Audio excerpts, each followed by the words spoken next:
All right, to get us started, today we're talking about working more collaboratively with your clients and working smarter. So for all of our speakers, I would really like to know what exactly you think this means in your business.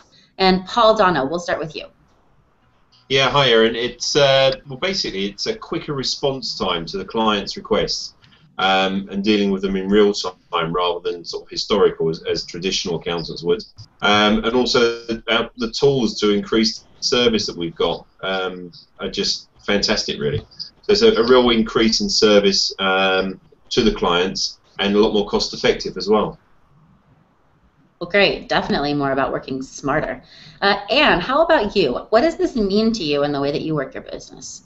Well, I'm just really getting into this now. Most of my clients are quite close to where I live, and I am moving in 2 weeks, so this has really been a bit of a push for me to try and find a way to serve those clients still, because they all want to stay with me.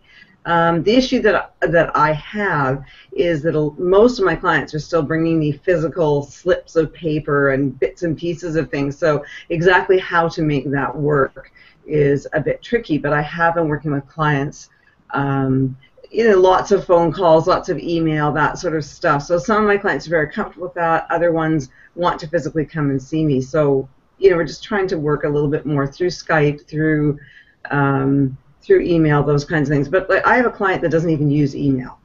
So, it's a bit of a challenge with some people.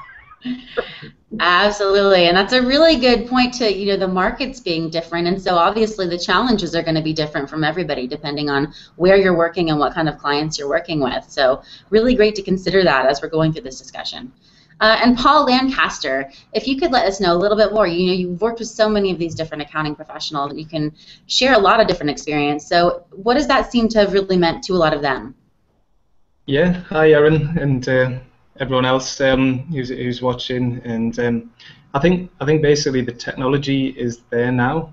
In the past, people have been talking about things like the paperless office, but the technology hasn't necessarily been there for them to do that.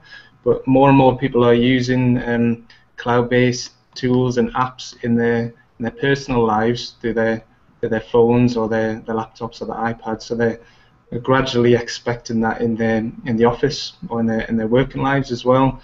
And accounts is almost one of the last things that's kind of got into the cloud. But definitely, lots of accountants and bookkeepers, and particularly small businesses, who they just run their entire operation online. They just want the ease and the convenience and being able to do everything in the cloud. So that's what we're offering with Sage 1, and but I think it's all about choice.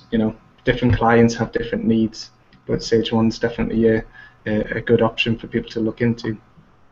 Absolutely. That's a really good point, Paul. In a lot of ways, made the point of here that we've seen a lot is that in a lot of these cases for accounting professionals who work with small businesses, these are the people that are starting to get online and to expect that kind of service more. So a lot of our accounting professionals are actually being pushed by their clients. So in some cases, it ends up being that discussion of being able to really adopt the technology that helps you meet their needs.